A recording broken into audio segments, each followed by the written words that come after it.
I'm Denise Thomas. I'm a fitness specialist. I teach children, adults, young teens, people with chronic illness. I am a native Oregonian by way of Georgia, England, Eastern Oregon, Baker City for some of those who like to call it that. I'm a University of Oregon graduate, class of '85, dance. My background is in athletics, dance, and physical movement. Oh, I've been in Eugene. I transferred to the University of Oregon in 1981. So I've been in Eugene, transferred to the University of Oregon in '81 and graduated in '85. Moved to Manhattan, New York, did a variety of living experiences in New York City, and then moved back to Eugene in 1997, and I've been here ever since. What is life like for you here in Lane County? Life for me here in Lane County has been it's been wonderful. I'll put it that way to start out with. It's been very good to me. First of all, I'm a very hard worker. I have my own fitness business called Let's Move. I've done a variety of things under the umbrella of health and wellness. I also am the executive director of a nonprofit called Healthy Moves. So within those realms of my personal business, Let's Move, I've been very blessed that I have not had to do a lot of advertising. To be able to share my talent in health and wellness to people in our community. As a woman of color, I've been accepted with my knowledge that I have under the umbrella of health and wellness, and then experiencing the nonprofit. That's been challenging, but it's been really worth challenge to get out and understand how the nonprofit world works in our community, because I found out that we have a lot of nonprofits in Eugene, Lane County, like I said, I am all about health wellness, which is moving, exercise, stretching, yoga, the Alexander technique, and I think and I might not acknowledge the role that I play in the community. I've had people say to me, as a black woman, you actually have a voice, and I just move a little differently within the community. I just like to get things done. It's really not about touting who I am or standing on top of the pedestal. It's more about getting involved and being active and supporting the community, whatever ethnicity that needs to be supported. I understand blackness, and I know our black community and our people of color community, our Native American community needs that support. But and I know how to direct that. But I'm really more of a person who wants to pull everybody in, so we can all get on the same page and hopefully help our planet, help our community, help our state, everybody live a little bit better. Mm-hmm. So you got to participate in our first community conversations and get a little bit about what you had thought before this election and your feeling about voting. But now, since we have a new administration, and what do you think has changed, or what do you think's been happening? Oh, the first thing that I think has happened, including with myself, is the calmness that people have, the anxiety, the nervousness, the fear that we had, not knowing, waking up every morning when the other administration was in office that really did not know what was going to happen. With the Biden-Harris ticket, this administration, they put forth, and that's the other thing, I don't know if they've been in office 100 days yet, that the work that they're doing is for everyone. I don't have the anxiety of wondering what's going to happen. Is another country going to come in and cause a war, and we aren't going to know where we're going to go with that information? The sense, my most loving thing that this administration is doing is taking care of people. just with the whole COVID situation. People, are getting tested, we're getting our vaccines, food is going out for people. It's just a whole sense that there's some organization, there's some leadership, and they follow up on what they're gonna do, and they also say, they do what they say, the best they can. So what are you doing to make sure your voice is being heard? One thing I'm really grateful to have been asked to come to the tables for the project, a community project that is under the umbrella of Peace Health called Strides for Social Justice. I'm on the steering committee, and we have created an app that was launched on the night of the NAACP Freedom Dinner. I was brought on board to direct and lead and be part of creating the trails and implementing the exercise, the physical stretching, movement, dance part.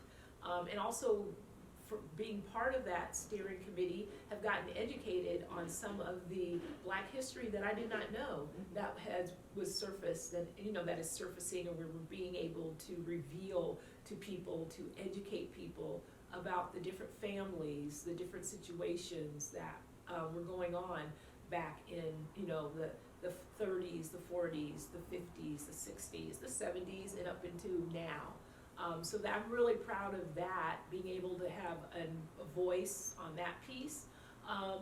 Also, with my, again, physical education or educational fitness experience, wanting to continue educating kids of all colors about being healthy and well, so that we can create a generation that is going to be educated about their health, so that it makes them a young adult and then an adult to be active in our community. So I feel that's a voice that I have, health and wellness, educating, because kids don't know what's good to eat, or what, how much water or how much activity they should have.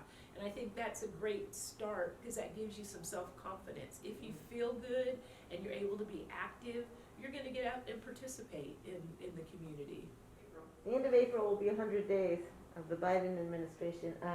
What do you think still needs to be done?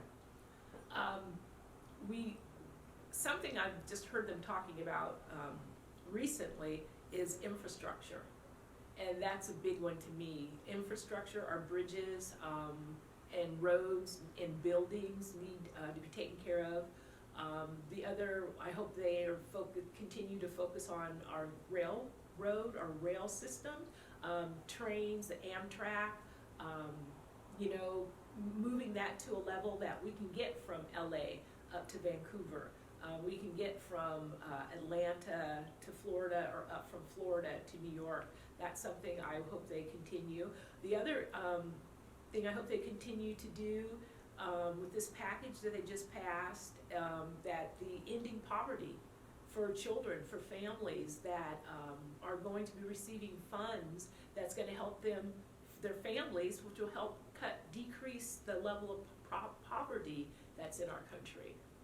And also the other one is to keep focusing on police reform, our justice system, and also mental illness, working on improving that, so that police officers are not being called to scenes where it's a mental person. It's a person with mental illness who doesn't need a police officer there using their force, and usually what the sad part happens, someone usually ends up getting killed because they have a mental illness and they're not being able to get the support that they can get through a community service instead of the police force. So one of the things that we have really seen in the last year is an unprecedented levels of community engagement with broad spectrum community engagement. What do you think we can do to continue that, make sure that continues to happen? I'm going to pull back to the question you asked me about voice. If you have a voice, I've also just recently been elected to the Eugene Chamber of Commerce Board of Directors, and thinking that was going to be a little stiff, business people and all that kind of stuff.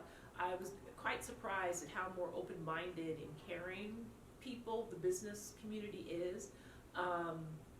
And so having a voice on that board, opening up, having the community being more aware of the homeless situation, being care. One thing I'm going to try to be vocal about is having a recycling center downtown, so that it could also lead to more jobs in the community, help with the homeless issue. If we can find some property for some of these folks who are, don't have homes, we can create a place for them to have a home, and then possibly get a job, and then move them from their tents into some sort of living facility, but then also be able to create some sort of job that they can go to and start to create an income, so they can become more prevalent, more active in our community.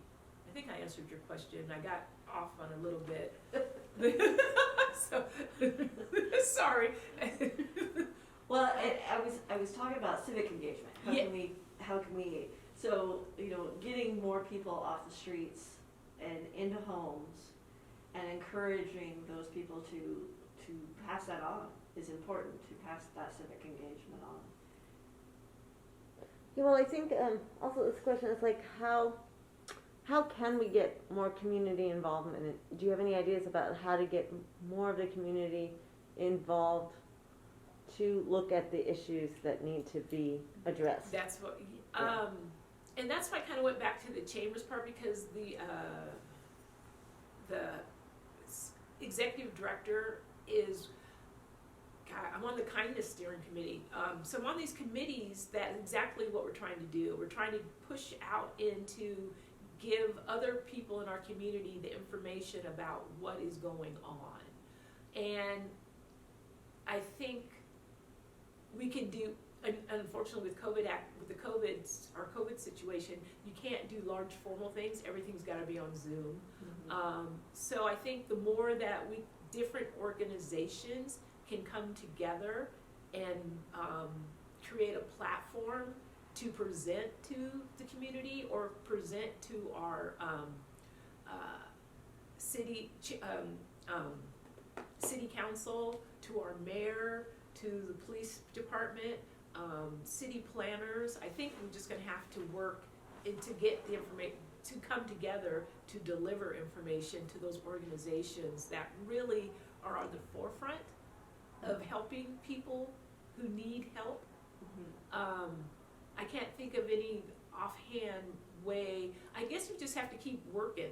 To me, I just have to keep working and keep talking and sharing information with folks who don't get involved with organizations to know what's going on, and let those folks know what's happening and make them aware, so then they can come forward, step forward. I could say we could march, but COVID's we marched. So I think the more that some of us who are active in the community have to keep letting other folks in the community who are not as active know what's going on, so we can get them involved and keep them aware. So when it's time to vote, then maybe we can vote people in who are going to move those initiatives forward. Yeah, and I was thinking sort of a similar question. We talked, you talked about a little bit about changes that have happened in the federal level since the Biden administration. Can you speak to anything that may have changed on a community level as a result of what has happened? I think with the with the George Floyd, I went back to Rodney King. That's a big, that tells you something, right? Because I remember watching that on TV. With the George Floyd incident, things have changed. I think, and I'm just the ethnicity groups, the Caucasian groups, the folks who are at the top of the page have understood, or starting to understand what's going on in the people of color community, or indigenous community, that there has been a change. I mean, we might say there's been some progress, but there's more progress that needs to be done. Right. I think that's the case. And I'll go back to being on the committee for the Strides for Social Justice. The folks who are on that committee who have who are at awe. We had a meeting yesterday, and some of them were at awe, some even more information that we're sharing with them that they had no idea that has happened, that had happened in our community. To hear them say, well, this, that's appalling. That is really sad that, Skinner's Butte was a spot for the Klan to meet for their, and that's a trail that we're going to that will be added to this app that we have. So I think the more that we can educate people is the key. The more we can bring people together of different ethnicities is the key. It's almost like, since we're going into Easter, and I know some people Passover, breaking of bread, sharing that whole, and music is another piece that brings people together. So I think that's the way I would like to see approached. But also I think we could just bring more people to the table, listen to more people who, again, don't have the access to get into a meeting. Bring those people, because they have a voice. Everyone has a voice. Everyone has the right to vote. Well, thank you. Is there anything else you'd like to add? No, I just think this great problem, you get the project of this, of interviewing people, getting opinions, I think it's a really good thing.